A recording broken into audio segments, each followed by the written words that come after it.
şəhidlərindən, qazilərindən və seyidlərindən, düzəltdi say seçmə igidlərindən. Vətən üçün müzəffər oldu tərtərim, igidlər vətəni yurdu tərtərim.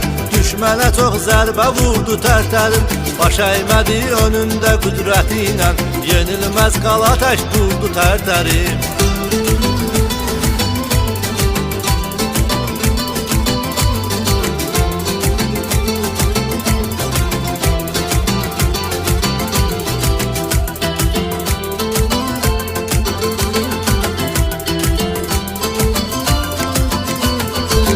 Tarixən çox icadıyla tanındı, vətənpərvər övladıyla tanındı, qəhrəman şəhər adıyla tanındı, bütün hər yana məşhurdu tərtərim.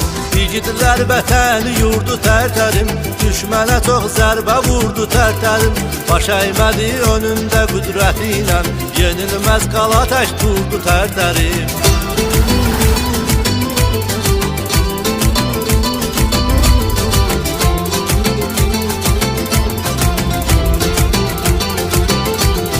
Mənzilə çatmaqda rahatdır yolu, ürək açan mənzərədir sağ solu. Bizlərə zülmətdə bir ümid dolu, parlayan şəfəqdir nurdu tərtərim.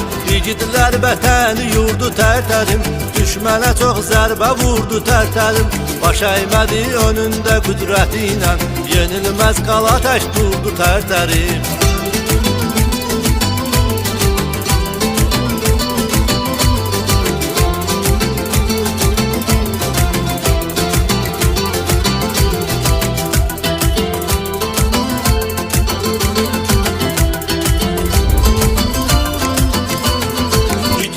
Vətəni yurdu tərtərim, düşmənə çox zərbə vurdu tərtərim. Yenilməz qala tək durdu